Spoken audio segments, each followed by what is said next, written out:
Hello everyone, मेरा नाम है कनिष्क और आज की वीडियो में हम बात करने वाले हैं पर्ट पर।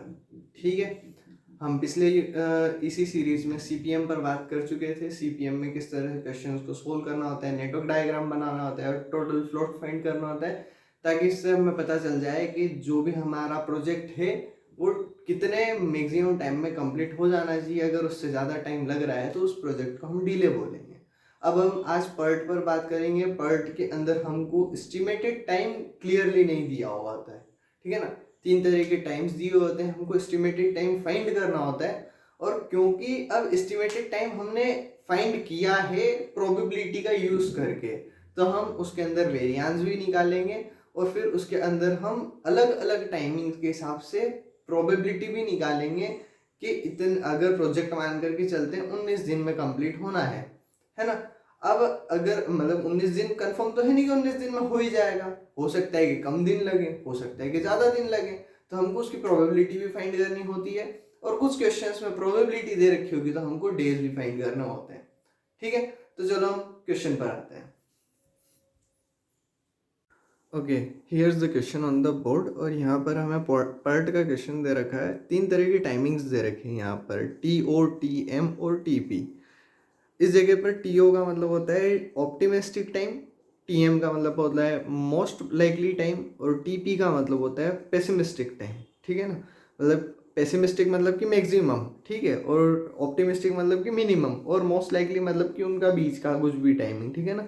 अब हमको इन तीनों का एवरेज निकालना होता है एस्टिमेटेड टाइम के लिए, जो फॉर्मूला मैंने बोर्ड पर ऑलरेडी लिखा हुआ है, और इसका वेरिएंस का भी फॉर्मूला लिखा हुआ है। ठीक है, इस क्वेश्चन के अंदर हमें पर्ट का डायग्राम बनाना है। ठीक है, उसके बाद में इस पर्टिकुलर क्वेश्चन के अंदर हमें एस्टिमेटेड अर्लीस्ट टाइम और लेटेस्ट टाइम भी फाइंड करना होता है, और उसके बाद हमें टोटल फ्लोट भी फाइंड करना है। ठीक है, एग्जाम में अगर क्वेश्चन आता है, अगर बोलता है तो करना है, अदरवाइज नहीं करना है। ठीक है, मेन इस कॉन्सेप्ट में क्वेश्चन किस तरह का बनता है, जो नीचे 2 पॉइंट्स लिख रखे हैं। What duration will have 95% confidence for the project completion. मतलब क्या कि हमको, मतलब हम इसका टोटल टाइम फाइंड कर लेंगे, फिर अब हमको नहीं पता कि उतने टाइम में प्रोजेक्ट कंप्लीट होगा या नहीं होगा, तो हमको प्रोबेबिलिटी फाइंड करनी है। मतलब प्रोबेबिलिटी दे रखी है कि 95% कॉन्फिडेंस होगा उतने दिन का, मतलब कि कितने दिन का अगर हम एस्टिमेट लेकर के चलेंगे 95% हमको कॉन्फिडेंस है कि भाई प्रोजेक्ट कंप्लीट हो ही जाएगा।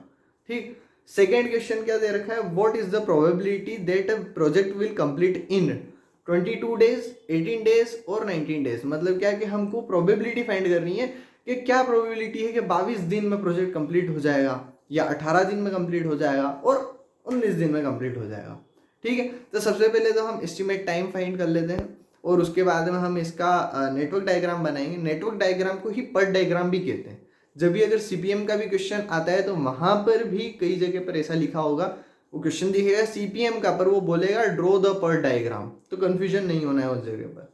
ठीक है, तो पहले हम एस्टिमेट टाइम फाइंड करते हैं और उसके बाद में हम इसका नेटवर्क डायग्राम बनाएंगे।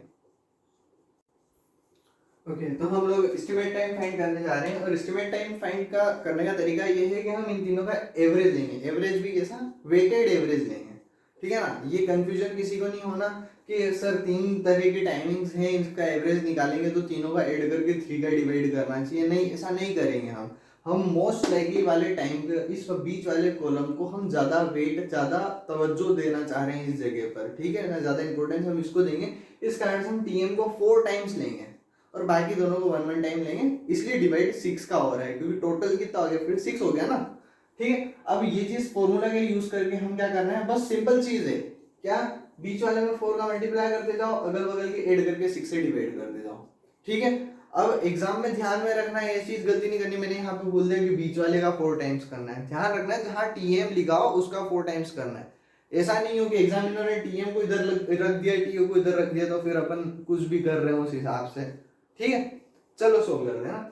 4 का मल्टीप्लाई इधर करेंगे, 4 4 प्लस 8 होता है अपना 12, 12/6 2। ठीक है, इस तरह हम पूरा इसका एस्टिमेट टाइम फाइंड करेंगे।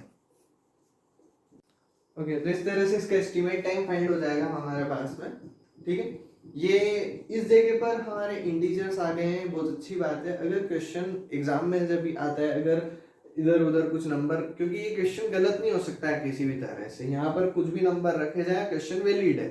ठीक है, तो अब हम लोगों को ध्यान में ये रखना है, अगर ये हमारा एस्टिमेटेड टाइम पॉइंट में आ रहा हो ना तो उसका अप्रोक्स ले लेना। जैसे कि मान करके चले अगर आंसर यहाँ पर आ रहा 5.1 तो हम उसको 5 ले लेंगे, इसकी कोई मतलब रेस्ट्रिक्शन नहीं है, हमको एस्टिमेटेड टाइम अप्रोक्स लिया जा सकता है।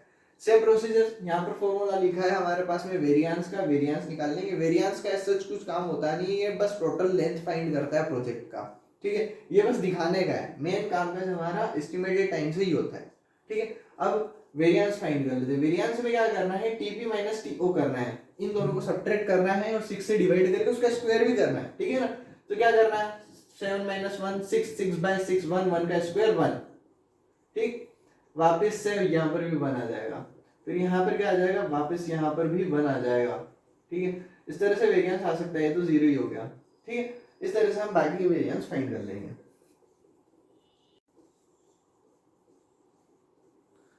ठीक है। अब हम वेरिएंस फाइंड कर चुके हैं। वेरिएंस ये क्वेश्चन अच्छा था, इसमें इस तरह से इंटीजर आ गए, एग्जाम में इतना सीधा क्वेश्चन आता नहीं है जनरली। वैसे ये क्वेश्चन भी आया हुआ है, देख लेते कब आया हुआ है। ये क्वेश्चन 2023 में 5 नंबर में आया हुआ है ना। इसका एक लास्ट वाला वेरिएंस सिर्फ इस तरह से पॉइंट में आया है। अगर वेरिएंस पॉइंट में आ भी रहा है तो 2 या 3 डिजिट तक ले लेना, उसके आगे कंसीडर करने की जरूरत नहीं। अब हम इसका डायग्राम बनाते हैं, ठीक है ना। डायग्राम बनाने के लिए बहुत इजी सा डायग्राम बनेगा इसका। एक चीज हमको ध्यान में रखनी है, हम डमी एक्टिविटी मिनिमम लेना चाहते हैं, मतलब बार बार डमी एक्टिविटी नहीं लेनी है, ठीक है। और वैसे इस वाले डायग्राम में तो डमी एक्टिविटी बन ही नहीं रही है। कैसे बनाना है देख लेते हैं। पहले तो ए बी सी इन तीनों का तो कोई प्रेडेसर है ही नहीं, मतलब इसके पहले कोई था ही नहीं। तो हमारा जो पहला नोड जो भी होगा, 0 लिखो या 1 लिखो, उस एक्टिविटी से तीन पहले इवेंट से 3 एक्टिविटीज निकलेगी। एक तो होगी हमारी ए, एक होगी हमारी बी, और एक होगा हमारा सॉरी यहाँ पर लिखा था बी, यहाँ पर तो इवेंट लिखाते हैं, ठीक है। यहाँ पर इवेंट दिखाते हैं और इस जगह पर हमारी एक्टिविटीज दिखाती हैं। इसको 2 डालते हैं, 3 डालते हैं, इसको 4 डालते हैं। अगर कुछ गड़बड़ होगी तो समझ लेंगे बाद में, ठीक है। अब ए का प्रेडेसर क्या है, सॉरी डी का प्रेडेसर कौन है, ए है, मतलब इसके आगे तो डी ही जाना चाहिए, ठीक है ना। आगे डी निकाल देते हैं, ठीक। ये डी ऐसे भी जा सकता है, ऐसे भी जा सकता है, कहीं पर भी ज्वाइन होगा, अब समझ लेंगे आगे, ठीक है ना। ई का प्रेडेसर कौन है, बी है, तो मतलब इसके आगे हमारा ई चलेगा, ठीक है। एफ का प्रेडेसर कौन है, सी है, यहाँ पर जी सी है, ठीक है। एफ का प्रेडेसर सी, इसको हम आखिरी में बनाएंगे, पता है क्यों, क्योंकि एफ का प्रेडेसर सी है, पर सी कहाँ जाना चाहिए, एच पर जाना चाहिए, तो हम इसको एच पर लेकर के जाएंगे, ठीक है, इसलिए आखिरी में बनेंगे इसको। अब जी का प्रेडेसर कौन है, डी भी है और ई भी है, मतलब क्या कि यहाँ पर एक इवेंट होना चाहिए और वो इवेंट पर ई भी आना चाहिए और डी भी आना चाहिए। तो डी को हम यहाँ इधर इधर की साइड नहीं लेकर के जाएंगे, डी को हम इसी इवेंट पर ला करके छोड़ देते हैं, इसी इवेंट पर ला करके छोड़ देते हैं। ये कौन सा है, डी है, ठीक है ना। और ये दोनों किसके प्रेडेसर हैं, जी के, तो इसके आगे हमारे पास में कौन सा इवेंट चलेगा या एक्टिविटी चलेगी, जी चलेगी, ठीक। अब जी के आगे कौन सा है, अगला एच है। अब एच एक्टिविटी जो है उसके प्रेडेसर कौन है, जी और एफ है, जी और एफ दोनों है, ठीक है ना। अब जी तो आ गया और जी जा कहाँ रहा है, एच पर जा रहा है, ठीक है। जी को एच पर छोड़ देते हैं, जी को एच पर छोड़ दिया मैंने, जी के आगे एच बना दिया। अब एच जहां भी पहुंचा, ठीक है ना, पर एच का प्रेडेसर जी भी है और एफ भी है। अभी तक हमने एफ बनाया नहीं था, इसलिए नहीं बनाया था क्योंकि ये हमारा यहाँ पर आकर के ज्वाइन इजीली हो गई, हमारी एफ एक्टिविटी है, ठीक है। नंबरिंग कर देते हैं भैया, यहाँ पर हमारा 5 आ जाएगा आपके, ठीक है। यहाँ पर अब 6 आ जाएगा, यहाँ पर 7 आ जाएगा। हमेशा ध्यान में रखना, नोट्स जो होंगे असेंडिंग ऑर्डर में लिखने होंगे, ठीक है ना। गलती नहीं कर रही कि तुम 5 को 4 से ज्वाइन कर दो, ठीक है, हमेशा असेंडिंग ऑर्डर में होना चाहिए, ठीक है। जैसे 2 को 5 से जोड़ा है तो 2 छोटा है और 5 बड़ा है, ठीक है, इस तरह से ये चीज गलती नहीं करनी। एस्टिमेट टाइम भी लिख देते हैं साथ में, ए का है 2, बी का है 4, सी का क्या है भैया 3, डी का है हमारा 1 है, ठीक है। ई का क्या है, ई का 6 है, एफ का 5, जी का 7, एच का 2, ठीक। अब अर्लीस्ट टाइम लेटेस्ट टाइम यहीं पर फाइंड किया जा सकता है, कर लेंगे, इजी काम है, ठीक है। E1 L1 हमको पता है कि E1 L1 हमेशा जीरो ही होता है, ठीक है ना। E1 को तो शुरुआत में लेकर के जीरो लेकर के चलते हैं और हम यहाँ तक आते हैं आखिर तक, और जो हमारा E7 आएगा आखिरी का एस्टीमेट अर्लीस्ट टाइम आएगा वही हमारा लेटेस्ट टाइम होता है। फिर उससे पीछे आएंगे, पीछे जब आएंगे ना तो ऑटोमेटिकली L1 भी जीरो बन जाएगा, ठीक है ना। अगर जीरो नहीं बन रहा मतलब कुछ गलती कर रहे हैं, ठीक है। अगला देखें, E2 इजिकल्स टू E2 हो जाएगा 0 + 2 2, ठीक। अब यहाँ पर हम लिखेंगे E5 और L5। अब देखना गलती नहीं करनी ना। अब हम क्या गलती कर सकते हैं, यहाँ पर गलती ये होती है कि हम 2 + 1 करके यहाँ 3 लिख देते, यहाँ 3 लिख दिया भैया, ये 3 गलत हो जाता। क्यों गलत हो जाता? क्योंकि हमारा फिफ्थ वाला जो इवेंट है इस पर 2 एक्टिविटीज आ रही है और हमको अर्लीस्ट टाइम में हमेशा कौन सा मैक्सिमम वाला रूट चूज करना आता है। तो क्या पता अब इधर से कभी आ रहे होते तो मैक्सिमम आता, जो कि आएगा भी, दिख भी रहा है 4 + 6 10 होता है, ज्यादा ही बड़ा होता है, ठीक है। तो पहले हम E3 फाइंड कर लेंगे, ये 3 नहीं आएगा यहाँ पर, ये गलत है, ठीक है। E3 और L3 फाइंड करेंगे। E3 क्या हो जाएगा 4 और यहाँ पर E5 अब क्या हो जाएगा 4 + 6 10 हो जाएगा। इधर से जब आ रहे थे तो 3 आ रहा था, इधर से जब आ रहे हैं तो 10 आ रहा है, हमको मैक्सिमम कंसीडर करके 10 लिख देना है यहाँ, ठीक है। फिर इसी तरह से यहाँ पर E6 और L6 सेम गलती यहाँ नहीं करनी कि भाई 10 + 7 करा 17 लिख दिया, क्या पता इधर से आ रहे हो और मैक्सिमम निकल के आ जाए। तो पहले E4 फाइंड कर लो, E4 L4। E4 क्या हो रहा है 0 + 3 3 हो रहा है, ठीक है। 3 + 5 क्या हो रहा है 8 हो रहा है, ठीक है। मैक्सिमम क्या आ रहा है, इधर से 17 आ रहा है, इधर से आ रहा है तो 8 आ रहा है, हमको 17 लिखना है, ठीक। 17 + 2 19 हो गया यहाँ पर, ठीक है। अब लेटेस्ट टाइम हमारा आखिरी का यहाँ पर हमेशा जो मैक्सिमम निकल करके आया है, अर्लीस्ट टाइम जो आया वही लेटेस्ट टाइम हो जाएगा। 19 लिख दिया, पीछे आते जाना, पीछे आएंगे तो यहाँ 17 आ जाएगा, 17 से यहाँ आएंगे तो ये 10 हो जाएगा, यहाँ से इधर आएंगे तो 17 - 5 हो जाएगा 12, ठीक है। ये 10 है हमारा, ठीक। 10 में से बन गया 9, 10 में से 6 गया 4, 4 में से 4 गया 0, बस खत्म हो गई पिक्चर, ठीक है ना। ये एक चीज है 9, हाँ ठीक है, सब हो गया। अब हमारा क्रिटिकल पाथ क्या बनेगा, क्रिटिकल पाथ भी बता ही दो यहीं पर, कैसे हम बता रखा है मैंने, जहां पर E1 और मतलब EI और LI अगर इक्वल है तो वो वाले हमारे क्रिटिकल इवेंट्स हो जाते हैं और उनको ज्वाइन करने वाले नोड्स क्या हो जाते हैं, पूरा एक क्रिटिकल पाथ बना देते हैं।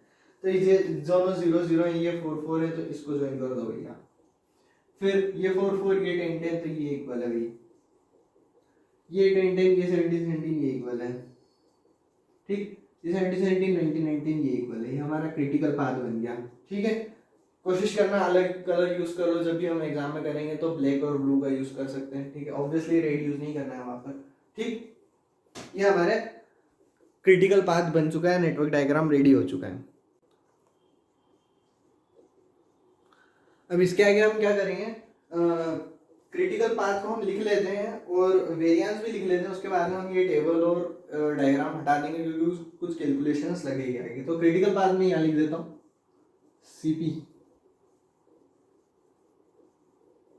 सीपी क्या है मेरा, वही पहले जा रहा है, इसको ऐसे भी लिख सकते हैं हम कि भाई पहले बी करा, बी के बाद में ई करा, ई के बाद में जी करा, जी के बाद में एच करा, या फिर इसको इस तरह से भी लिख सकते हैं या नोट्स के फॉर्म में कि हम पहले 1 से चले, 1 से 3 पर गए, 3 से 5 पर गए और 5 से 6 पर गए, 6 से 7 पर गए। ये हमारा क्रिटिकल पाथ हो गया। इसको पूरा ढंग से लिखना एग्जाम में, मैंने बस ऐसे ही सीपी करके लिख दिया है यहाँ पर, ठीक है। और वेरिएंस लेंथ भी निकालनी होती है, क्या कि हमारा जो क्रिटिकल नोड्स हैं उनका वेरिएंस को ऐड करेंगे ना तो हमारी प्रोजेक्ट लेंथ निकल करके आएगी। वो कैसे निकल करके आएगी कि पहले हमने क्या करा, बी वाला और फिर ई वाला, ई कहाँ है भैया,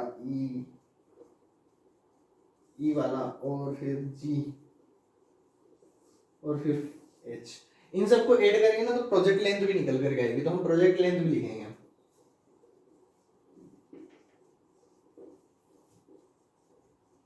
प्रोजेक्ट लेंथ क्या हो जाएगी भैया, इसको हम सिग्मा ई लिखते हैं, सिग्मा ई का स्क्वायर, ठीक है ना। सिग्मा ई का स्क्वायर क्योंकि ये सारे सिग्मा ई के स्क्वायर हैं, ठीक है ना। सबको ऐड कर लो, 1 प्लस 4 प्लस 4 प्लस 0.11 सिग्मा ई का स्क्वायर इक्वल्स टू क्या आया, निकल करके आएगा 9.11। ठीक है, 9.11 आया। सिग्मा ई निकाल लो, यहाँ से सिग्मा ई निकाल लो। तो मेरे को तो यहाँ पर याद है कि इसका आंसर 3.02 आना चाहिए, रूट जब निकालेंगे इसका। एग्जाम में अगर तुम्हारे कॉलेज वाले कैलकुलेटर अलाउ करते हैं तो कैलकुलेटर से कैलकुलेट कर लेना ये, अदरवाइज हो सकता है कि वो क्वेश्चन में दे करके रखे हैं। ठीक है, इसकी जरूरत पड़ती है क्योंकि कैलकुलेशन में। ठीक, अब हम इसके आगे प्रोबेबिलिटी फाइंड कर लेते हैं ना।